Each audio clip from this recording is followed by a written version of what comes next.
Livre mystique. Moïse. Poème. Le soleil prolongé sur la cime des tentes, ses obliques rayons, ses flammes éclatantes. Ces larges traces d'or qui laissent dans les airs, lorsqu'en un lit de sable, il se couche au désert. La pourpre et l'or semblaient revêtir la campagne, du stérile Nebo gravissant la montagne. Moïse, homme de Dieu, s'arrête et sans orgueil, sur le vaste horizon promène un long coup d'œil. Il voit d'abord Phasga, que des figuiers entourent, puis au-delà des monts que ses regards parcourent, s'étend tout Galaad, Éphraïm, Manassé, dont le pays fertile à sa droite est placé. Vers le midi, Juda, grand et stérile, étale ses sables où s'endort la mer occidentale. Plus loin, dans un vallon où le soir a pâli, couronné d'oliviers, se montre Nephtali. Dans des plaines de fleurs magnifiques et calmes, Jéricho s'aperçoit, c'est la ville des palmes. Et prolongeant ses bois, des plaines de Phogor, le lentisque touffu s'étend jusqu'à Ségor. Il voit tout Chanaan et la terre promise, où sa tombe, il le sait, ne sera point admise. Il voit sur les Hébreux, étend sa grande main, puis vers le haut du mont, il reprend son chemin. Hors des champs de Moab, couvrant la vaste enceinte, pressés aux larges pieds de la montagne sainte, les enfants d'Israël s'agitaient au vallon, comme les blés épais qu'agite l'Aquilon. Dès l'heure où la rosée humecte l'or des sables et balance sa perle au sommet des érables, prophète centenaire, environné d'honneur, Moïse était parti pour trouver le Seigneur. On le suivait des yeux aux flammes de sa tête, et lorsque du grand mont il atteignait le faîte, lorsque son front perça le nuage de Dieu qui couronnait d'éclairs la cime du haut lieu, l'encens brûla partout sur les autels de pierre. Et 600 000 Hébreux courbés dans la poussière, à l'ombre du parfum par le soleil doré, chantèrent d'une voix le cantique sacré. Et les fils de Lévi, s'élevant sur la foule, tel qu'un bois de cyprès sur le sable qui roule, du peuple avec la harpe accompagnant les voix, dirigeaient vers le ciel l'hymne du roi des rois. Et debout devant Dieu, Moïse ayant pris place dans le nuage obscur qui parlait face à face, il disait au Seigneur, « Ne finirai-je pas, ou voulez-vous encore que je porte mes pas ? Je vivrai donc toujours puissant et solitaire. Laissez-moi m'endormir du sommeil de la terre. Que vous ai-je donc fait pour être votre élu ? J'ai conduit votre peuple où vous avez voulu. Voilà que son pied touche à la terre promise. De vous à lui, qu'un autre accepte l'entremise. Au coursier d'Israël, qu'il attache le frein, je lui lègue mon livre et la verge d'airain. Pourquoi vous fallut-il tarir mes espérances, ne pas me laisser homme avec mes ignorances ? Puisque du mont Horeb jusqu'au mont Nebo, je n'ai pas pu trouver le lieu de mon tombeau. Hélas, vous m'avez fait sage parmi les sages, mon doigt du peuple errant a guidé les passages. J'ai fait pleuvoir le feu sur la tête des rois, l'avenir à genoux adorera mes lois. Des tombes des humains, j'ouvre la plus antique, la mort trouve à ma voix une voix prophétique. Je suis très grand, mes pieds sont sur les nations, ma main fait et défait les générations. Hélas, je suis, Seigneur, puissant et solitaire, laissez-moi m'endormir du sommeil de la terre. Hélas, je sais aussi tous les secrets des cieux, et vous m'avez prêté la force de vos yeux. Je commande à la nuit de déchirer ses voiles, ma bouche par leur nom à compter les étoiles. Et dès qu'au firmament mon geste l'appela, chacune s'est hâtée en disant me voilà. J'impose mes deux mains sur le front des nuages pour tarir dans leurs flancs la source des orages. J'engloutis les cités sous les sables mouvants, je renverse les monts sous les ailes des vents. Mon pied infatigable est plus fort que l'espace, le fleuve aux grandes eaux se range quand je passe. Et la voix de la mer se tait devant ma voix. Lorsque mon peuple souffre ou qu'il lui faut des lois, j'élève mes regards, votre esprit me visite. La terre alors chancelle et le soleil hésite. Vos anges sont jaloux et m'admirent entre eux. Et cependant, Seigneur, je ne suis pas heureux. Vous m'avez fait vieillir, puissant et solitaire. Laissez-moi m'endormir du sommeil de la terre. Sitôt que votre souffle a rempli le berger, les hommes se sont dit, il nous est étranger. Et leurs yeux se baissaient devant mes yeux de flamme, car ils venaient, hélas, d'y voir plus que mon âme. J'ai vu l'amour s'éteindre et l'amitié tarir, les vierges se voiler et craignaient de mourir. M'enveloppant alors de la colonne noire, j'ai marché devant tous, triste et seul dans ma gloire. Et j'ai dit dans mon cœur, que vouloir à présent? Pour dormir sur un sein, mon front est trop pesant. Ma main laisse l'effroi sur la main qu'elle touche. L'orage est dans ma voix, l'éclair est sur ma bouche. Aussi, loin de m'aimer, voilà qu'ils tremblent tous. Et, quand j'ouvre les bras, on tombe à mes genoux. Ô Seigneur, j'ai vécu, puissant et solitaire. Laissez-moi m'endormir du sommeil de la terre. Or, le peuple attendait, et craignant son courroux, priait sans regarder le monde du Dieu jaloux. Car il levait les yeux, les flancs noirs du nuage, roulait et redoublait les foudres de l'orage.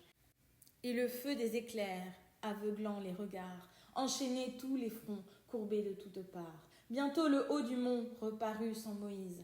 Il fut pleuré, marchant vers la terre promise. Josué s'avançait, pensif et pâlissant, car il était déjà l'élu du Tout-Puissant. Écrit en 1822. Éloa, ou la sœur des anges, mystère. C'est le serpent, dit-elle. Je l'ai écouté, et il m'a trompé. Genèse. Chant premier. Naissance. Il naquit sur la terre un ange, dans le temps, où le médiateur sauvait ses habitants. Avec sa suite obscure et comme lui banni, Jésus avait quitté les murs de Béthanie. À travers la campagne, il fuyait d'un pas lent. Quelquefois s'arrêtait, priant et consolant. Assis au bord d'un champ, le prenait pour symbole, ou du Samaritain, disait la parabole. La brebis égarée, ou le mauvais pasteur, ou le sépulcre blanc, pareil à l'imposteur. Et de là poursuivant sa paisible conquête de la Chananéenne, écoutez la requête. À la fille sans guide, enseignait ses chemins, puis aux petits enfants, il imposait les mains. L'aveugle né voyait, sans pouvoir le comprendre, le lépreux et le sourd se touchaient et s'entendre. Et tous, lui consacrant des larmes pour adieu, il quittait le désert où l'on exilait Dieu. Fils de l'homme et sujet aux maux de la naissance, il les commençait tous par le plus grand, l'absence. Abandonnant sa ville et subissant l'édit, pour accomplir en tout ce qu'on avait prédit. Or, pendant ces temps-là, ses amis en Judée voyaient venir leur fin qu'il avait retardée. Lazare, qu'il aimait et ne visitait plus, vint à mourir, ses jours étant tous révolus. Mais l'amitié de Dieu n'est-elle pas à la vie? Il partit dans la nuit, sa marche était suivie par les deux jeunes sœurs du malade expiré, chez qui, dans ses périls, il s'était retiré. C'étaient Marthe et Marie, or Marie était celle qui versa les parfums et fit blâmer son zèle. Tous s'affligeaient, Jésus disait en vain, il dort. Et lui-même en voyant le linceul et le mort, il pleura, larmes saintes, à l'amitié donnée. Oh, vous ne fûtes point au vent abandonnés. Des séraphins penchés, l'urne de diamants, invisible aux mortels, vous reçut mollement. Et comme une merveille, au ciel même étonnante, au pied de l'Éternel vous porta rayonnante. De l'œil toujours ouvert, un regard complaisant, ému et fit briller l'ineffable présent. Et l'Esprit Saint, sur elle, épanchant sa puissance, donna l'âme et la vie à la divine essence. Comme l'encens qui brûle au rayon du soleil, se change en un feu pur, éclatant et vermeil. On vit alors du sein de l'urne éblouissante s'élever une forme, et blanche et grandissante. Une voix s'entendit qui disait « Éloa !» Et l'ange apparaissant répondit « Me voilà !»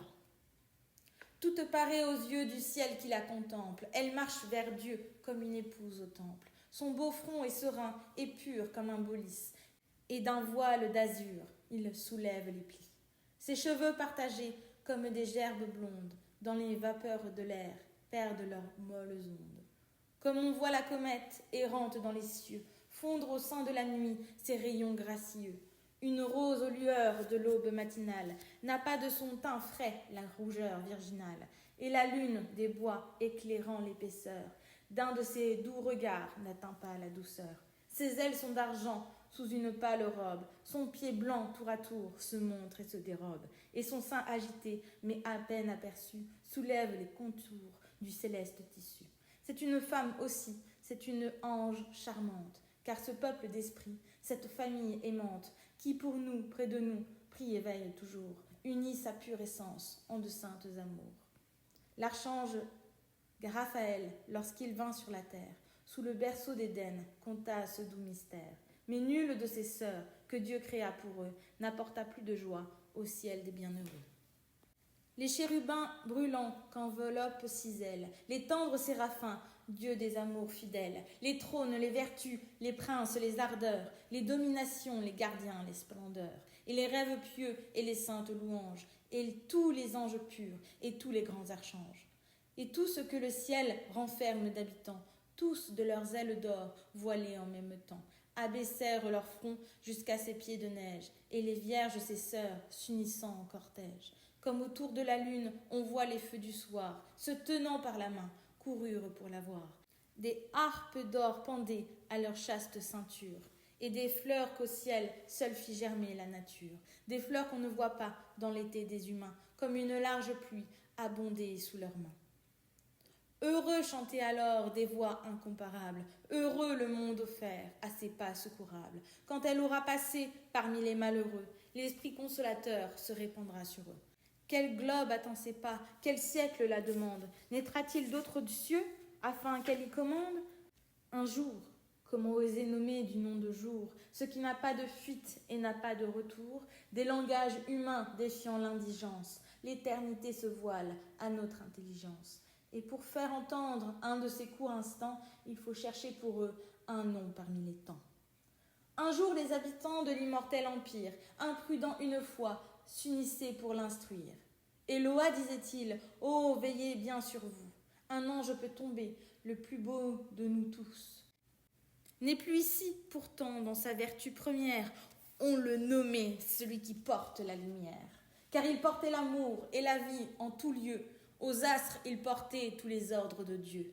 La terre consacrait sa beauté sans égale, l'appelant Lucifer, l'étoile matinale. Diamant radieux que sur son front vermeil, parmi ses cheveux d'or, a posé le soleil. Mais on dit qu'à présent, il est sans diadème, qu'il gémit, qu'il est seul, que personne ne l'aime, que la noirceur d'un crime appesantit ses yeux, qu'il ne sait plus parler le langage des cieux. La mort est dans les mots que prononce sa bouche. Il brûle ce qu'il voit, il flétrit ce qu'il touche. Il ne peut plus sentir le mal ni les bienfaits. Il est même sans joie au malheur qu'il a fait. Le ciel qu'il habita se trouble à sa mémoire. Nul ange n'osera vous conter son histoire. Aucun saint n'oserait dire une fois son nom. Et l'on crut qu'Eloa le maudirait, mais non. L'effroi n'altéra point son paisible visage, et ce fut pour le ciel un alarmant présage. Son premier mouvement ne fut pas de frémir, mais plutôt d'approcher comme pour secourir. La tristesse apparut sur sa lèvre glacée, aussitôt qu'un malheur s'offrit à sa pensée. Elle apprit à rêver, et son front innocent, de ce trouble inconnu, rougit en s'abaissant. Une larme brillait auprès de sa paupière. Heureux ceux dont le cœur verse ainsi la première. Un ange eut ses ennuis, qui troublent tant nos jours, et poursuivent les grands dans la pompe des cours. Mais au sein des banquets, parmi la multitude, un homme qui gémit trouve la solitude. Le bruit des nations, le bruit que font les rois. Rien n'éteint dans son cœur une plus forte voix. Harpe du paradis, vous étiez sans prodige, char vivant dont les yeux ont d'éclatants prestiges. Armure du Seigneur, pavillon du saint lieu, étoile des bergers tombant des doigts de Dieu. Saphir des encensoirs, or du céleste dôme, délices du nébel, senteur du cinnamome. Vos bruits harmonieux, vos splendeurs, vos parfums, pour un ange attristé, devenaient importuns. Les cantiques sacrés troublaient sa rêverie, car rien n'y répondait à son âme attendrie. Et soit lorsque Dieu, même appelant les esprits, dévoilant sa grandeur à leur regard surpris, et montrer dans les cieux, foyer de la naissance, les profondeurs sans fin de sa triple puissance. Soit quand les chérubins représentaient entre eux ou les actes du Christ ou ceux des bienheureux, et répétaient au ciel chaque nouveau mystère qui dans les mêmes temps se passait sur la terre. La crèche offerte aux yeux des mages étrangers, la famille au désert, le salut des bergers, Eloa s'écartant de ce divin spectacle, loin de leur foule et loin du brillant tabernacle. Chercher quelques nuages où dans l'obscurité, elle pourrait du moins rêver en liberté. Les anges ont des nuits comme la nuit humaine, il est dans le ciel même une pure fontaine. Une eau brillante y court sur un sable vermeil. Quand un ange la puise, il dort, mais d'un sommeil, tel que le plus aimé des amants de la terre. n'en voudrait pas quitter le charme solitaire. Pas même pour revoir, dormant auprès de lui, la beauté dans la tête, à son bras pour appui. Mais en vain Éloa s'abreuvait de son onde. Sa douleur inquiète en était plus profonde. Et toujours dans la nuit, un rêve lui montrait un ange malheureux qui de loin l'implorait. Les vierges, quelquefois, pour connaître sa peine, formant une prière inentendue et vaine. L'entourer et prenant ces soins qui font souffrir, demander quel trésor il lui fallait offrir, et de quel prix serait son éternelle vie, si le bonheur du ciel flattait peu son envie. Et pourquoi son regard ne cherchait pas enfin les regards d'un archange ou ceux d'un séraphin. Elle répondait une seule parole, aucun d'eux n'a besoin de celle qui console. On dit qu'il en est un, mais détournant leurs pas, les vierges s'enfuyaient et ne le nommaient pas. Cependant, seule, un jour, leur timide compagne regarde autour de soi la céleste campagne, étend l'aile et sourit, s'envole et dans les airs, cherche sa terre amie ou des astres déserts. Ainsi dans les forêts de la Louisiane, bercée sous les bambous de la longue liane, ayant rompu l'œuf d'or par le soleil mûri, sort de son lit de fleurs l'éclatant colibri. Une verte émeraude a couronné sa tête, des ailes sur son dos, la pourpre est déjà prête. La cuirasse d'azur garnit son jeune cœur, pour les luttes de l'air, l'oiseau part en vainqueur. Il promène en des lieux voisins de la lumière, ses plumes de corail qui craignent la poussière. Sous son abri sauvage, étonnant le ramier, le hardi voyageur visite le palmier. La plaine des parfums est d'abord délaissée. Il passe, ambitieux, de l'érable à l'alcé. Et de tous ces festins croit trouver les apprêts sur le front du palmiste ou les bras du cyprès. Mais les bois sont trop grands pour ses ailes naissantes, et les fleurs du berceau en ces lieux sont absentes. Sur la verte savane, il descend les chercher, les serpents oiseleurs qu'elle pourrait cacher, les farouches bien moins que les forêts arides. Il poursuit près des eaux le chemin des Florides. La non-pareille au fond de ces chastes prisons, et la fraise embaumée au milieu des gazons. C'est ainsi qu'Éloa, forte de sa naissance, de son aile argentée, essayant la puissance, passant la blanche voie où des feux immortels brûlent aux pieds de Dieu comme un amas d'autel. Tantôt se balançant sur deux jeunes planètes, tantôt posant ses pieds sur le front des comètes, afin de découvrir les êtres nés d'ailleurs, arriva seul au fond des cieux inférieurs. L'éther a ses degrés d'une grandeur immense, jusqu'à l'ombre éternelle où le chaos commence. Sitôt qu'un ange a fui l'azur illimité, coupole de saphir qu'emplit la Trinité, il trouve un air au moins pur, là passent les nuages, la tourne des vapeurs, serpente des orages. Comme une garde agile et dont la profondeur de l'air que Dieu respire éteint pour nous l'ardeur. Mais après nos soleils et sous les atmosphères, où, dans leur cercle étroit, se balancent nos sphères, l'espace est désert, triste, obscur, sillonné par un noir tourbillon lentement entraîné. Un jour, douteux et pâle, éclaire en vain la nue. Sous elle est le chaos et la nuit inconnue. Et lorsqu'un vent de feu brise son sein profond, on devine le vide, impalpable et sans fond. Jamais les purs esprits, enfants de la lumière, de ces trois régions n'atteignent la dernière. Et jamais ne s'égare aucun beau séraphin sur ces degrés confus dont l'enfer est la fin. Même les chérubins, si forts et si fidèles, craignent que l'air impur ne manque sous leurs ailes, et qu'ils ne soient forcés, dans ce vol dangereux, de tomber jusqu'au fond du chaos ténébreux. Que deviendrait alors l'exilé sans défense, du rire des démons, l'inextinguible offense? Leurs mots, leurs jeux railleurs, lents et cruels affronts, feraient baisser ses yeux, feraient rougir son front. Péril le plus grand, peut-être il lui faudrait entendre quelques chants d'abandon, voluptueux et tendre. Quelques regrets du ciel, un récit douloureux, dit par la douce voix d'un ange malheureux. Et même, en lui prêtant une oreille attendrie, il pourrait oublier la céleste patrie, se plaire sous la nuit et dans une amitié qu'auraient nouée entre eux les chants et la pitié. Et comment remonter à la voûte azurée, offrant à la lumière éclatante et dorée, des cheveux dont les flots sont épars et ternis, des ailes sans couleur, des bras, un col bruni, un front plus pâle, empreint de traces inconnues, parmi les fronts sereins des habitants des nues.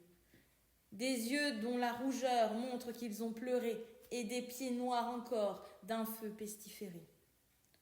Voilà pourquoi, toujours prudents et toujours sages, les anges de ces lieux redoutent les passages. C'est là cependant, sur la sombre vapeur, que la Vierge Éloa se reposait sans peur. Elle ne se troubla qu'en voyant sa puissance et les bienfaits nouveaux causés par sa présence. Quelques monts punis semblaient se consoler, les globes s'arrêtaient pour l'entendre voler. S'il arrivait aussi qu'en ces routes nouvelles, elle toucha l'un d'eux des plumes de ses ailes, alors tous les chagrins s'y taisaient un moment. Les rivaux s'embrassaient avec étonnement. Tous les poignards tombés, oubliés par la haine, le captif souriant marchait seul et sans chaîne. Le criminel rentrait au temple de la loi, le proscrit s'asseyait au palais de son roi. L'inquiète insomnie abandonnait sa proie. Les pleurs cessaient partout, hors les pleurs de la joie. Et surpris d'un bonheur rare chez les mortels, les amants séparés s'unissaient aux autels. Chant deuxième. Séduction. Souvent parmi les monts qui dominent la terre s'ouvre un puits naturel, profond et solitaire.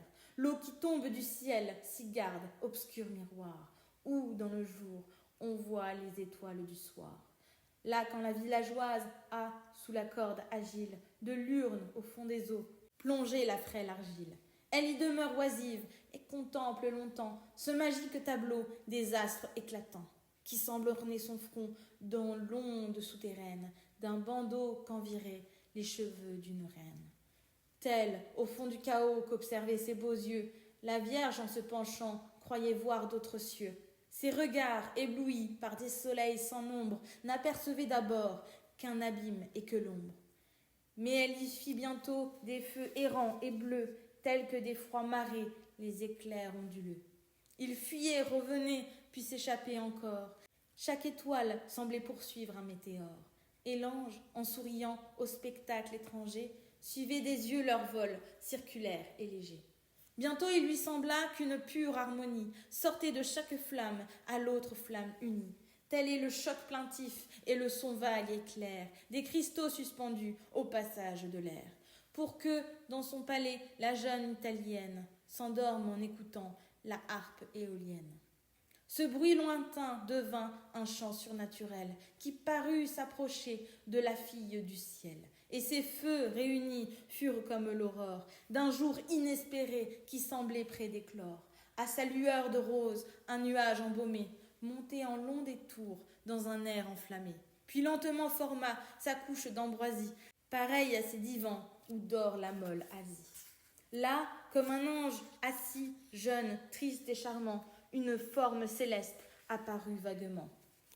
Quelquefois un enfant de la Clide écumeuse, en bondissant parcourt sa montagne brumeuse, et chasse un daim léger que son corps étonna, des glaciers de l'Arvenne au brouillard du Cronat. Franchit les rocs moussus, dans les gouffres s'élance, pour passer le torrent aux arbres se balance. Tombe avec un pied sûr et s'ouvre des chemins, jusqu'à la neige encore, vierge des pas humains. Mais bientôt s'égarant au milieu des nuages, il cherche les sentiers voilés par les orages. Là, sous un arc-en-ciel qui couronne les eaux, s'il a vu dans la nue et ses vagues réseaux. Passer le plaid léger d'une écossaise errante, et s'il entend sa voix dans les échos mourantes, il s'arrête enchanté, car il croit dans ses yeux viennent d'apercevoir la sœur de ses aïeux, qui va faire frémir, ombre encore amoureuse, sous ses doigts transparents, la harpe vaporeuse. Il cherche alors comment Ossian la nomma, et, debout sur sa roche, appelle Évire Coma. Non moins belle apparue, mais non moins incertaine, de l'ange ténébreux à la forme encore lointaine, et des enchantements non moins délicieux, de la Vierge céleste occupèrent les yeux. Comme un cygne endormi qui seul, loin de la rive, livre son aile blanche à l'onde fugitive, le jeune homme inconnu mollement s'appuyait sur ce lit de vapeur qui sous ses bras fuyait. Sa robe était de pourpre et flamboyante ou pâle, enchantait les regards des teintes de l'opale. Ses cheveux étaient noirs, mais pressés d'un bandeau. C'était une couronne ou peut-être un fardeau. L'or en était vivant comme ces feux mystiques qui, tournoyant, brûlaient sur ses trépieds antiques. Son aile était ployée et sa faible couleur, de la brume des soirs, imitait la pâleur. Des diamants nombreux rayonnent avec grâce sur ses pieds délicats qu'un cercle d'or embrasse, mollement entouré d'anneaux mystérieux. Ses bras et tous ses doigts éblouissent les yeux. Il agite sa main d'un sceptre d'or armé, comme un roi qui d'un mont voit passer une armée. Et craignant que ses vœux ne s'accomplissent pas, d'un geste impatient accuse tous ses pas. Son front est inquiet, mais son regard s'abaisse, soit que, sachant des yeux la force enchanteresse, il veuille ne montrer d'abord que par degrés leurs rayons caressants encore mal assurés, soit qu'il redoute aussi l'involontaire flamme qui dans un seul regard révèle l'âme à l'âme. Tel que dans la forêt le doux vent du matin commence ses soupirs par un bruit incertain qui réveille la terre et fait palpiter l'onde. Élevant lentement sa voix douce et profonde, et prenant un accent triste comme un adieu, voici les mots qu'il dit à la fille de Dieu. D'où viens-tu, bel archange? Où vas-tu? Quelle voix? Suis ton aile d'argent qui dans le ciel se déploie. Vas-tu te reposant au centre d'un soleil, guider l'ardent foyer de son cercle vermeil, ou troubler les amants d'une crainte idéale, leur montrer dans la nuit l'aurore boréale, partager la rosée au calice des fleurs, ou courber sur les monts l'écharpe aux 7 couleurs. Tes soins ne sont-ils pas de surveiller les âmes et de parler le soir au cœur des jeunes femmes, de venir comme un rêve en leurs bras te poser et de leur apporter un fils dans un baiser? Tels sont tes doux emplois, si du moins j'en veux croire, ta beauté merveilleuse et tes rayons de gloire. Mais plutôt n'es-tu pas un ennemi naissant qu'instruit à me haïr, mon rival trop puissant? Ah, peut-être que toi qui, m'offensant moi-même, conduira mes païens sous les eaux du baptême. Car toujours l'ennemi m'oppose triomphant le regard d'une vierge ou la voix d'un enfant. Je suis un exilé que tu cherchais peut-être, mais s'il est vrai, prends garde, ô Dieu jaloux ton maître. C'est pour avoir aimé, c'est pour avoir sauvé, que je suis malheureux, que je suis réprouvé. Chaste beauté, viens-tu me combattre ou m'absoudre? Tu descends de ce ciel qui m'envoya la foudre. Mais si douce à mes yeux, que je ne sais pourquoi, tu viens aussi d'en haut, bel ange comme moi. Ainsi l'esprit parlait, à sa voix caressante, prestige préparé contre une âme innocente, à ces douces lueurs, au magique appareil de cet ange si doux à ses frères pareils. L'habitante des cieux, de son aile voilée, montée en reculant sur sa route étoilée. Comme on voit la baigneuse au milieu des roseaux, fuir un jeune nageur qu'elle a vu sous les eaux.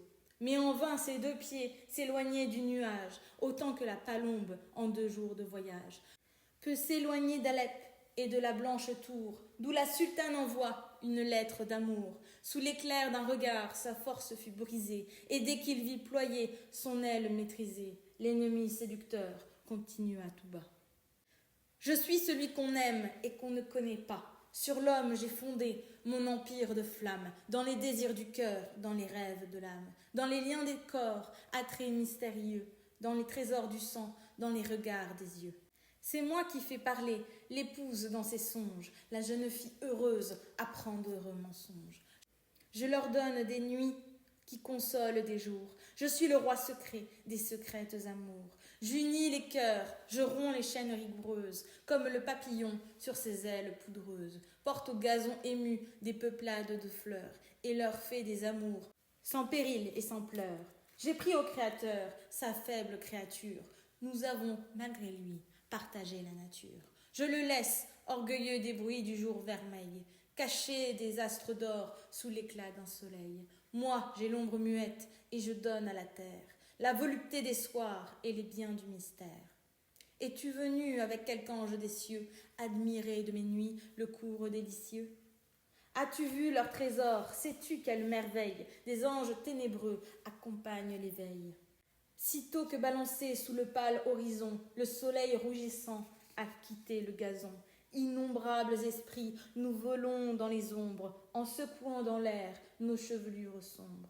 L'odorante rosée, alors jusqu'au matin, pleut sur les orangers, le lilas et le thym.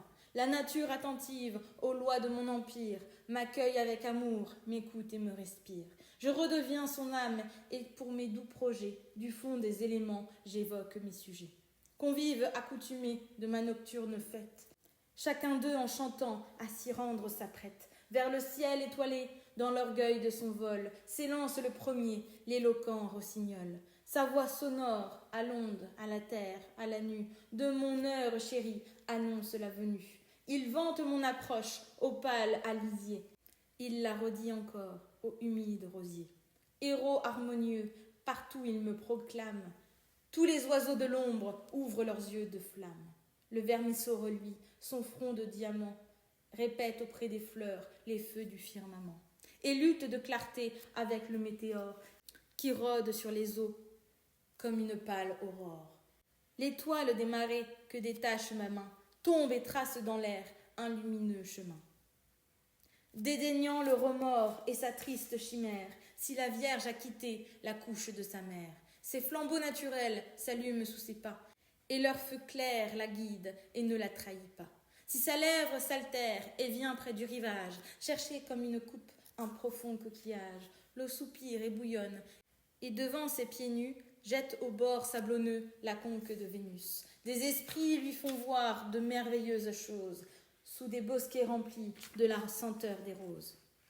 Elle aperçoit sur l'herbe où leurs mains la conduit, ces fleurs dont la beauté ne s'ouvre que la nuit. Pour qui l'aube du jour aussi sera cruelle, et dont le sein modeste a des amours comme elle. Le silence la suit, tout dort profondément, l'ombre écoute un mystère avec recueillement. Les vents des prés voisins apportent l'ambroisie sur la couche des bois que l'amant a choisi. Bientôt deux jeunes voix murmurent des propos qui des bocages sourds animent le repos. Au fond de l'orme épais dont l'abri les accueille, l'oiseau réveillé chante et bruit sous la feuille. L'hymne de volupté fait tressaillir les airs. Les arbres ont leur chant, les buissons leur concert, et sur les bords d'une eau qui gémit et s'écoule, la colombe de nuit languissamment recoule. La voilà sous tes yeux, l'œuvre du malfaiteur. Ce méchant qu'on accuse est un consolateur, qui pleure sur l'esclave et le dérobe au maître, le sauve par l'amour des chagrins de son être. Et dans le mal commun, lui-même enseveli, lui donne un peu de charme et quelquefois l'oubli. 3 fois, durant ces mots, de l'archange naissante, la rougeur colora la joue adolescente. Et, luttant par 3 fois contre un regard impur, une paupière d'or voila ses yeux d'azur. Chant 3e. Chute.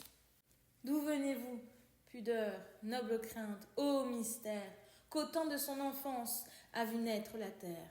Fleur de ses premiers jours qui germait parmi nous, rose du paradis, pudeur, d'où venez-vous? Vous pouvez seul encore remplacer l'innocence, mais l'arbre défendu vous a donné naissance. Au charme des vertus, votre charme est égal, mais vous êtes aussi le premier pas du mal. D'un chaste vêtement, votre sein se décore. Ève avant le serpent n'en avait pas encore. Et si le voile pur orne votre maintien, c'est un voile toujours, et le crime a le sien. Tout vous trouble, un regard blesse votre paupière, mais l'enfant ne craint rien et cherche la lumière. Sous ce pouvoir nouveau, la Vierge fléchissait. Elle tombait déjà, car elle rougissait. Déjà presque soumise aux joues de l'esprit sombre, elle descend, remonte et redescend dans l'ombre. Telle on voit la perdrix voltiger et planer, sur des épis brisés qu'elle voudrait glaner. Car dans tout son nid latent, si son vol se hasarde, son regard ne peut fuir celui qui la regarde. Et c'est le chien d'arrêt qui, sombre surveillant, la suit toujours, d'un œil fixe et brillant. Ô des instants d'amour, ineffable délire, le cœur répond au cœur, comme l'air à la lyre. Ainsi qu'un jeune amant, interprète adoré, explique le désir par lui-même inspiré, et contre la pudeur, aidant sa bien-aimée, entraînant dans ses bras sa faiblesse charmée, tout enivré d'espoir, plus qu'à demi vainqueur, prononce les serments qu'elle fait dans son cœur. Le prince des esprits, d'une voix oppressée, de la Vierge timide, expliquait la pensée. Éloa, sans parler, disait, je suis à toi, Et l'ange ténébreux dit tout haut, sois à moi. Sois à moi, sois ma sœur, je t'appartiens moi-même. Je t'ai bien mérité, et dès longtemps je t'aime. Car je t'ai vu un jour parmi les fils de l'air. Je me mêlai, voilé comme un soleil d'hiver. Je revis une fois l'ineffable contrée, des peuples lumineux, la patrie azurée. Et n'eus pas un regret d'avoir quitté ces lieux, où la crainte toujours siège parmi les dieux. Toi seul m'apparus comme une jeune étoile, qui de la vaste nuit perce à l'écart le voile. Toi seul me parut ce qu'on cherche toujours, ce que l'homme poursuit dans l'ombre des séjours. Le Dieu qui du bonheur connaît seul le mystère, et la reine qu'attend mon trône solitaire. Enfin par ta présence, habile à me charmer, il me fut révélé que je pouvais t'aimer. Soit que tes yeux voilés d'une ombre de tristesse aient entendu les miens, qui les cherchaient sans cesse. Soit que ton origine, aussi douce que toi, t'ait fait une patrie un peu plus près de moi. Je ne sais, mais depuis l'heure qui te vis naître, dans tout être créé, j'ai cru te reconnaître. J'ai 3 fois en pleurant passé dans l'univers. Je te cherchais partout, dans un souffle désert, dans un rayon tombé du disque de la lune, dans l'étoile qui fuit, le ciel qui l'importune, dans l'arc-en-ciel, passage aux anges familiers, ou sur le lit moelleux des neiges du glacier. Des parfums de ton vol, je respirais la trace.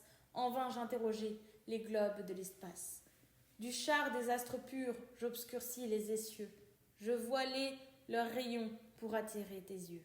J'osais même, enhardi par mon nouveau délire, toucher les fibres d'or de la céleste lyre. Mais tu n'entendis rien, mais tu ne me vis pas. Je revins à la terre, et je glissai mes pas sous les abris de l'homme où tu reçus naissance. Je croyais t'y trouver, protégeant l'innocence, au berceau balancé d'un enfant endormi, rafraîchissant sa lèvre avec un souffle ami, ou bien comme un rideau développant ton aile et gardant contre moi, timide sentinelle, le sommeil de la Vierge aux côtés de sa sœur, qui, rêvant sur son sein, la presse avec douceur. Mais seul je retournai sous ma belle demeure. J'y pleurai comme ici, j'y gémis jusqu'à l'heure où le son de ton vol m'émut, me fit trembler, comme un prêtre qui sent que son Dieu va parler. Il disait, et bientôt, comme une jeune reine, qui rougit de plaisir au nom de souveraine, et fait à ses sujets un geste gracieux, ou donne à leur transport un regard de ses yeux. Et loa sous le vent le voile de sa tête, avec un doux sourire, à lui parler s'apprête. Descend plus près de lui, se penche et mollement contemple avec orgueil son immortel amant. Son beau sein, comme un flot qui sur la rive expire, pour la première fois se soulève et soupire. Son bras, comme un lys blanc sur le lac suspendu, s'approche sans effroi, lentement étendu.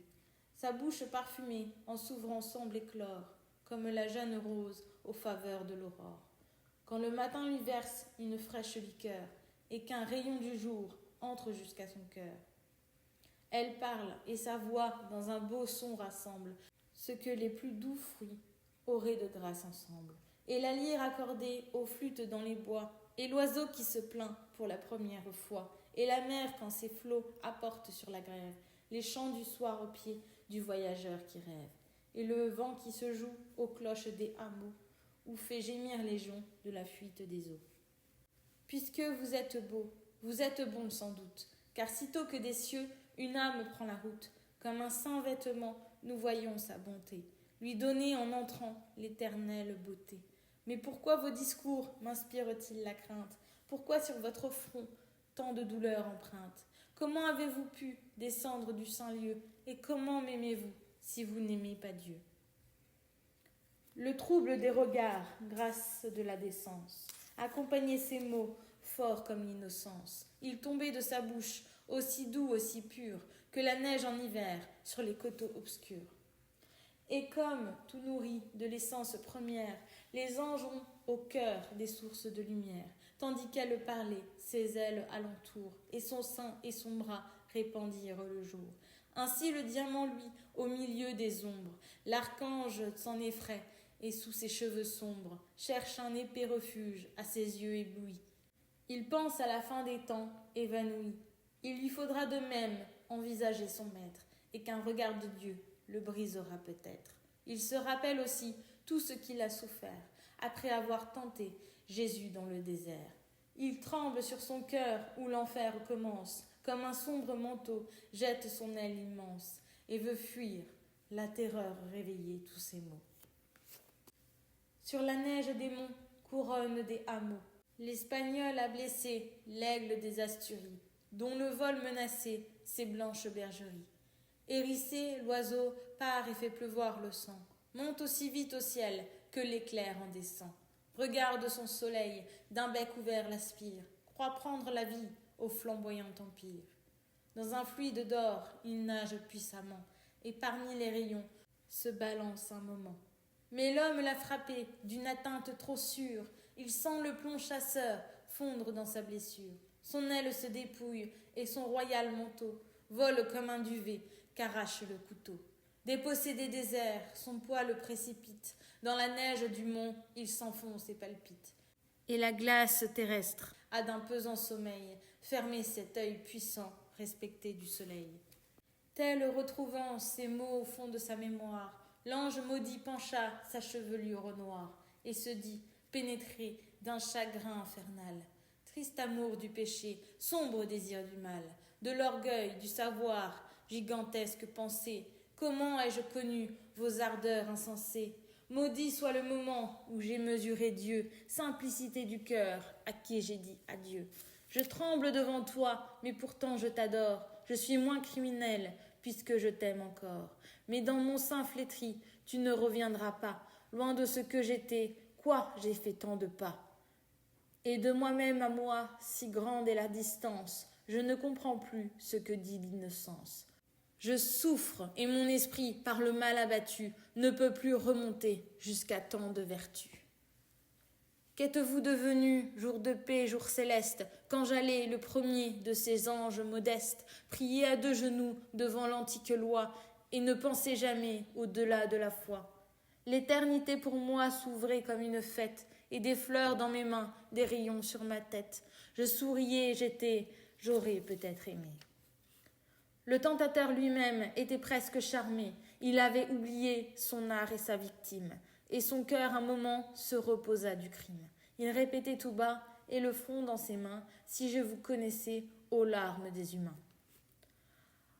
Ah, si dans ce moment la Vierge eût pu l'entendre, si sa céleste main qu'elle eût osé lui tendre, l'eût saisi repentant, docile à remonter, qui sait, le mal peut-être eût cessé d'exister.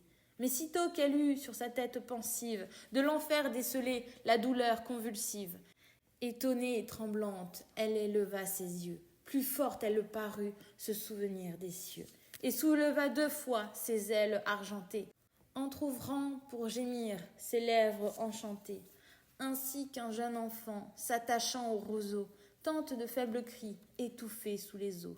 Il la vit prête à fuir vers les cieux de lumière, comme un tigre éveillé bondit dans la poussière. Aussitôt en lui-même et plus fort désormais, retrouvant cet esprit qui ne fléchit jamais. Ce noir esprit du mal qu'irrite l'innocence, il rougit d'avoir pu douter de sa puissance. Il rétablit la paix sur son front radieux, rallume tout à coup l'audace de ses yeux.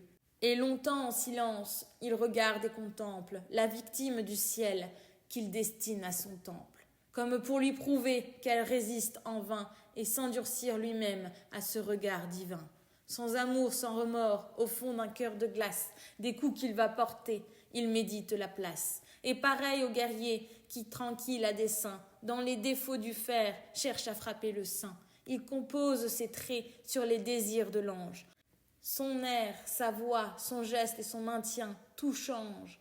Sans venir de son cœur, des pleurs fallacieux paraissent tout à coup sur le bord de ses yeux. La Vierge dans le ciel n'avait pas vu de larmes et s'arrête, un soupir augmente ses alarmes. Il pleure amèrement comme un homme exilé, comme une veuve auprès de son fils immolé. Ses cheveux dénoués sont épars, rien n'arrête les sanglots de son sein qui soulèvent sa tête. Eloa vient et pleure, ils se parlent ainsi.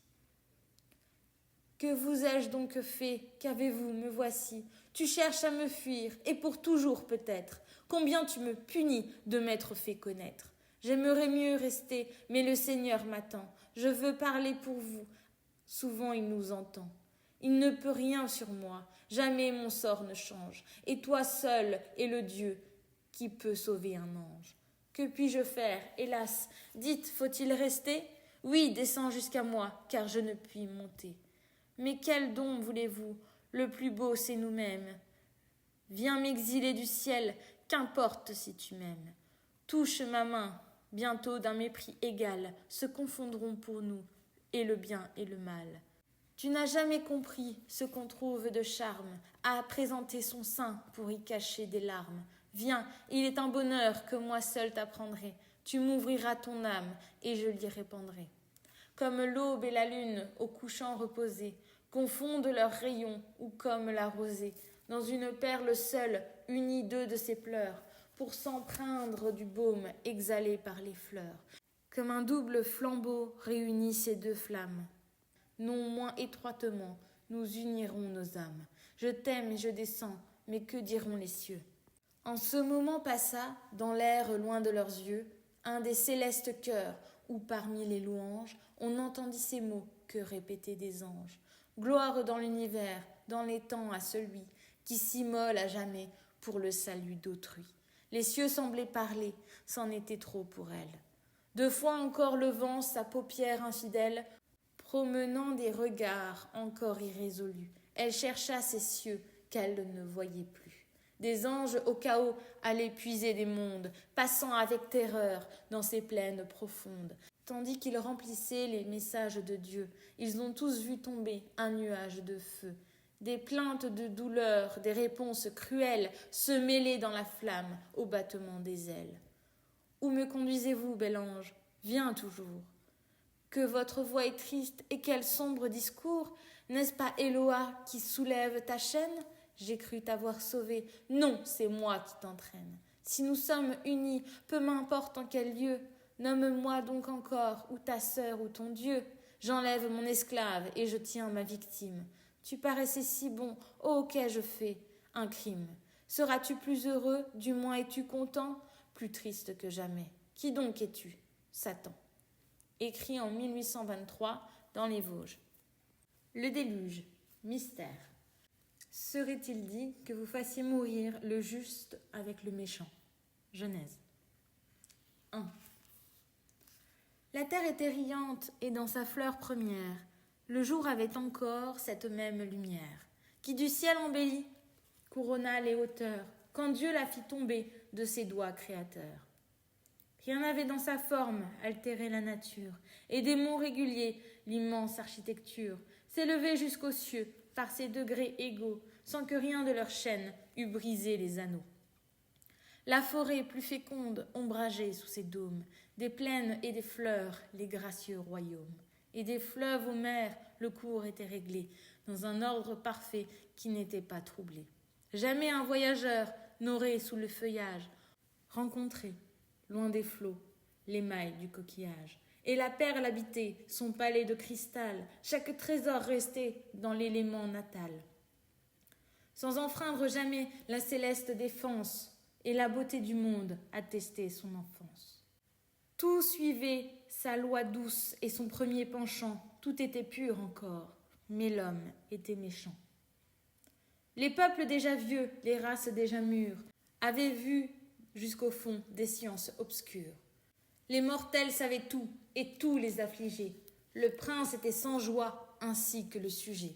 30 religions avaient eu leurs prophètes, leurs martyrs, leurs combats, leur gloire, leur défaite, leur temps d'indifférence et leur siècle d'oubli.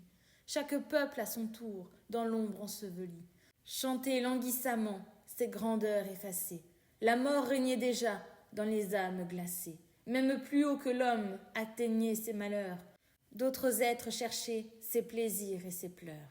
Souvent fut inconnu d'un orgueilleux mélange. Au sein d'une mortelle, on vit le fils d'un ange. Le crime universel s'élevait jusqu'aux cieux. Dieu s'attrista lui-même et détourna les yeux. Et cependant, un jour, au sommet solitaire du mont sacré d'Arar, le plus haut de la terre, apparut une vierge et près d'elle un pasteur. Tous deux nés dans les champs, loin d'un peuple imposteur.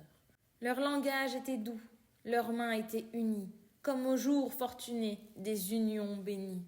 Ils semblaient, en passant sur ces monts inconnus, retourner vers le ciel dont ils étaient venus. Et sans l'air de douleur, signe que Dieu nous laisse, rien n'eût de leur nature indiqué la faiblesse, tant les traits primitifs et leur simple beauté avaient sur leur visage empreint de majesté. Quand du mont orageux ils touchèrent la cime, la campagne à leurs pieds s'ouvrit comme un abîme. C'était l'heure où la nuit laisse le ciel au jour, les constellations pâlissaient tour à tour. Et jetant à la terre un regard triste encore, couraient vers l'Orient, se perdre dans l'aurore. Comme si pour toujours elles quittaient leurs yeux, qui lisaient leur destin sur elles dans les cieux. Le soleil dévoilant sa figure agrandie, s'éleva sur les bois comme un vaste incendie. Et la terre aussitôt, s'agitant longuement, salua son retour par un gémissement.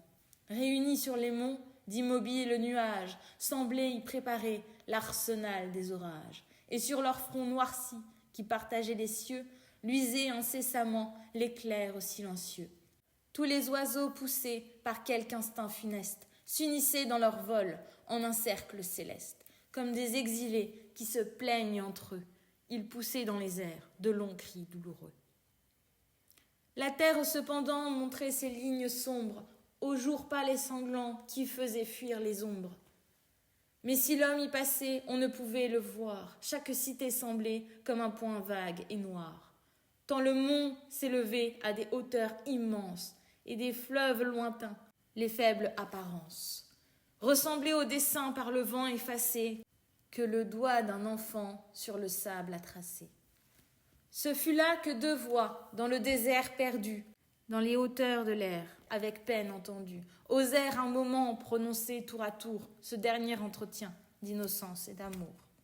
Comme la terre est belle en sa rondeur immense, la vois-tu qui s'étend jusqu'où le ciel commence? La vois-tu s'embellir de toutes ses couleurs? Respire un jour encore le parfum de ses fleurs, que le vent matinal apporte à nos montagnes. On dirait aujourd'hui que les vastes campagnes élèvent leur encens, étalent leur beauté, pour toucher, s'il se peut, le Seigneur irrité. Mais les vapeurs du ciel, comme des noirs fantômes, amènent tous ces bruits, ces lugubres symptômes, qui devraient, sans manquer, au moment attendu, annoncer l'agonie à l'univers perdu. Viens tandis que l'horreur partout nous environne et qu'une vaste nuit lentement nous couronne. Viens, ô ma bien-aimée, et fermant tes beaux yeux, qu'épouvante l'aspect du désordre des cieux. Sur mon sein, sous mes bras, repose encore ta tête, comme l'oiseau qui dort au sein de la tempête. Je te dirai l'instant où le ciel sourira, et durant le péril, ma voix te parlera. La Vierge sur son cœur pencha sa tête blonde. Un bruit régnait au loin, pareil au bruit de l'onde. Mais tout était paisible et tout dormait dans l'air. Rien ne semblait vivant, rien excepté l'éclair. Le pasteur poursuivit d'une voix solennelle.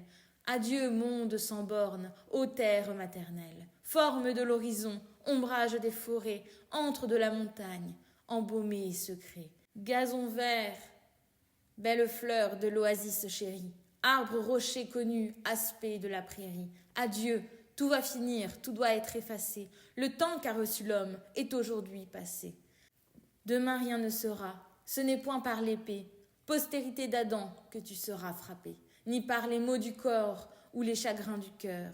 Non, c'est un élément qui sera ton vainqueur. La terre va mourir sous des eaux éternelles, et l'ange en la cherchant fatiguera ses ailes. Toujours succédera dans l'univers sans bruit, au silence des jours, le silence des nuits. L'inutile soleil, si le matin l'amène, n'entendra plus la voix et la parole humaine. Et quand sur un flot mort sa flamme aura reluit, le stérile rayon remontera vers lui. Oh, pourquoi de mes yeux a-t-on levé les voiles? Comment ai-je connu le secret des étoiles? Science du désert, annales des pasteurs, cette nuit parcourant vos divines hauteurs, dont l'Égypte et Dieu seuls connaissent le mystère. Je cherchais dans le ciel l'avenir de la terre. Ma houlette savante, orgueil de nos bergers, traçait l'ordre éternel sur les sables légers, comparant pour fixer l'heure où l'étoile passe les cailloux de la plaine aux lueurs de l'espace. Mais un ange apparut dans la nuit sans sommeil. Il avait de son front quitté l'éclat vermeil. Il pleurait et disait dans sa douleur amère: que n'ai-je pu mourir lorsque mourut ta mère? J'ai failli, je l'aimais, Dieu punit cet amour. Elle fut enlevée en te laissant au jour. Le nom d'Emmanuel que la terre te donne, c'est mon nom. J'ai prié pour que Dieu te pardonne. Va seul au mont Harar, prends ces rocs pour autel. Prie et seul, sans songer au destin des mortels. Tiens toujours tes regards plus hauts que sur la terre. La mort de l'innocence est pour l'homme un mystère. Ne t'en étonne pas, n'y porte pas les yeux. La pitié du mortel n'est point celle des cieux. Dieu ne fait point de pacte avec la race humaine. Qui créa sans amour fera périr sans haine. Sois seul, si Dieu m'entend, je viens, il m'a quitté. Avec combien de pleurs, hélas, l'ai-je écouté. J'ai monté sur l'Harar, mais avec une femme. Sarah lui dit: ton âme est semblable à mon âme, car un mortel m'a dit: venez sur Guelboé, je me nomme Japhé, et mon père est Noé. Devenez mon épouse, et vous serez sa fille. Tout va périr demain, si ce n'est ma famille. Et moi je l'ai quitté sans avoir répondu, de peur qu'Emmanuel n'eût longtemps attendu. Puis tous deux embrassés, ils se dirent ensemble: ah, louons l'Éternel, il punit mais rassemble. Le tonnerre grondait, et tous deux à genoux s'écrièrent alors: ô Seigneur, jugez-nous. 2. Tous les vents mugissaient, les montagnes tremblèrent, des fleuves arrêtés, les vagues reculèrent. Et du sombre horizon dépassant la hauteur, des vengeances de Dieu, l'immense exécuteur, l'océan apparut, bouillonnant et superbe, entraînant les forêts comme le sable et l'herbe. De la plaine inondée, envahissant le fond, il se couche en vainqueur dans le désert profond, apportant avec lui, comme de grands trophées, les débris inconnus des villes étouffées. Et là, bientôt plus calme, en son accroissement, semble dans ses travaux s'arrêter un moment, et se plaire à mêler, à briser sur son onde, les membres arrachés aux cadavres du monde. Ce fut alors qu'on vit des hôtes inconnus, sur des bords étrangers, tout à coup survenus. Le cèdre jusqu'au nord vint écraser le saule, les ours noyés, flottant sur les glaçons du pôle, heurtèrent l'éléphant près du Nil endormi, et le monstre que l'eau, soulevée à demi, s'étonna d'écraser, dans sa lutte contre elle, une vague où nageaient le tigre et la gazelle. En vain des larges flots repoussant les premiers, sa trompe tournoyante arracha les palmiers. Il fut roulé comme eux dans les plaines torrides, regrettant ses roseaux et ses sables arides, et de ses hautes bambous le lit flexible et vert, et jusqu'au vent de flamme exilé du désert. Dans l'effroi général de toute créature, la plus féroce même oubliait sa nature. Les animaux n'osaient ni ramper ni courir, chacun d'eux, résigné, se coucha pour mourir. En vain fuyant aux cieux, l'eau sur ses rocs venus, l'aigle tomba désert, repoussé par la nue. Le péril confondit tous les êtres tremblants, l'homme seul se livrait à des projets sanglants. Quelques rares vaisseaux qui se faisaient la guerre, se disputaient longtemps les restes de la terre. Mais pendant leur combat, les flots non ralentis, effacés à leurs yeux, ces restes engloutis. Alors un ennemi, plus terrible que l'onde, vint achever partout la défaite du monde. La fin de tous les cœurs chassa les passions, les malheureux vivants après leur nation. N'avaient qu'une pensée, effroyable torture, l'approche de la mort sans sépulture. On vit sur un esquif, de mer en mer jeté, l'œil affamé du fort sur le faible arrêté. Des femmes à grands cris, insultant la nature, y réclamaient du sort leur humaine pâture. Lassées, épouvantées de voir Dieu triomphant, puiser un jour de vie aux veines d'un enfant. Des derniers réprouvés, telle fut l'agonie. L'amour survivait, seul à la bonté bannie. Ceux qu'unissaient entre eux des serments mutuels et que persécutait la haine des mortels, s'offraient ensemble à l'onde avec un front tranquille et contre leur douleur trouvaient un même asile. Mais sur le mont Harar, encore loin du trépas, pour sauver ses enfants, l'ange ne venait pas. En vain le cherchait-il, les vents et les orages n'apportaient sur leur front que de sombres nuages. Cependant, sous les flots montés également, tout avait par degrés disparu lentement. Les cités n'étaient plus, rien ne vivait, et l'onde ne donnait qu'un aspect à la face du monde. Seulement quelquefois, sur l'élément profond, un palais englouti montrait l'or de son front. Quelques dômes pareils à de magiques îles restaient pour attester la splendeur de leur ville. Là parurent encore un moment deux mortels, l'un la honte d'un trône et l'autre des autels, l'un se tenant au bras de sa propre statue, l'autre au temple élevé d'une idole abattue. Tous deux jusqu'à la mort s'accusèrent en vain de l'avoir retiré avec le flot divin. Plus loin et contemplant la solitude humide, mourait un autre roi, seul sur sa pyramide. Dans l'immense tombeau s'était d'abord sauvé tout son peuple ouvrier qui l'avait élevé. Mais la mer implacable, en fouillant dans les tombes, avait tout arraché du fond des catacombes. Les mourants et leurs dieux, les spectres immortels, et la race embaumée, et le sphinx des autels. Et ce roi fut jeté sur les sombres momies, qui dans leur lit flottant se heurtaient endormis. Expirant, il gémit de voir à son côté passer ces demi-dieux sans immortalité. Dérobés à la mort, mais reconquis par elle, sous les palais profonds de leur tombe éternelle. Il eut le temps encore de penser une fois que nul ne saurait plus le nom de tant de rois. Qu'un seul jour, désormais, comprendrait leur histoire, car la postérité mourrait avec leur gloire. L'arche de Dieu passa comme un palais errant, le voyant assiégé par les flots du courant. Le dernier des enfants de la famille élue lui tendit en secret sa main irrésolue. Mais d'un dernier effort, « Va-t'en » lui cria-t-il, « de ton lâche salut je refuse l'exil. Va sur quelque rocher qu'aura dédaigné l'onde, construire tes cités sur le tombeau du monde. Mon peuple mort est là, sous la mer je suis roi, moins coupable que ceux qui descendront de toi. Pour étonner tes fils sous ces plaines humides, mes géants glorieux laissent les pyramides. Et sur le haut des monts, leurs vastes ossements, de ces rivaux du ciel, terribles monuments, trouvés dans les débris de la terre inondée, viendront humilier ta race dégradée. Il disait, s'essayant par le geste et la voix, à l'air impérieux des hommes qui sont rois, qu'enroulé sur la pierre et touché par la foudre, sur sa tombe immobile, il fut réduit en poudre. Mais sur le mont Harar, l'ange ne venait pas. L'eau faisait sur les rocs de gigantesques pas, et ses flots rugissants vers le mont solitaire apportaient avec eux tous les bruits du tonnerre. Enfin le fléau lent qui frappait les humains couvrit le dernier point des œuvres de leurs mains. Les montagnes, bientôt par l'onde escaladées, cachèrent dans son sein leurs têtes inondées. Le volcan s'éteignit, et le feu périssant voulut en vain y rendre un combat impuissant. À l'élément vainqueur, il céda le cratère et sortit en fumant des veines de la terre. 3.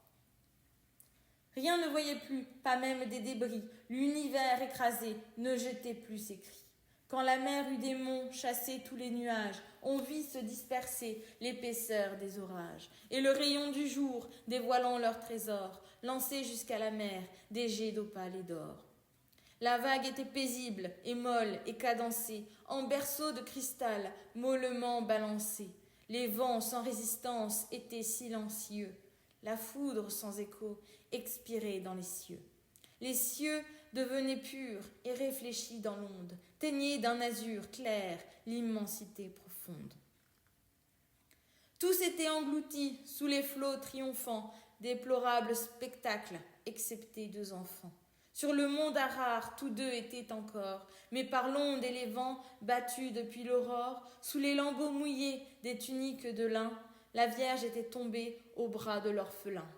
Et lui, gardant toujours sa tête évanouie, mêlant ses pleurs sur elle aux gouttes de la pluie. Cependant, lorsqu'enfin le soleil renaissant fit tomber un rayon sur son front innocent, par la beauté du jour, un moment abusé, comme un lys abattu, secouant la rosée, elle entr'ouvrit les yeux et dit « Emmanuel, avons-nous obtenu la clémence du ciel ? J'aperçois dans l'azur la colombe qui passe, elle porte un rameau, Dieu nous fait-il grâce ?» La colombe est passée et ne vient pas à nous. Emmanuel, la mer, a touché mes genoux. Dieu nous attend ailleurs, à l'abri des tempêtes. Vois-tu l'eau sur nos pieds? Vois le ciel sur nos têtes. Ton Père ne vient pas, nous serons donc punis? Sans doute après la mort, nous serons réunis. Venez, anges du ciel, et prêtez-lui vos ailes. Recevez-la, mon Père, aux voûtes éternelles.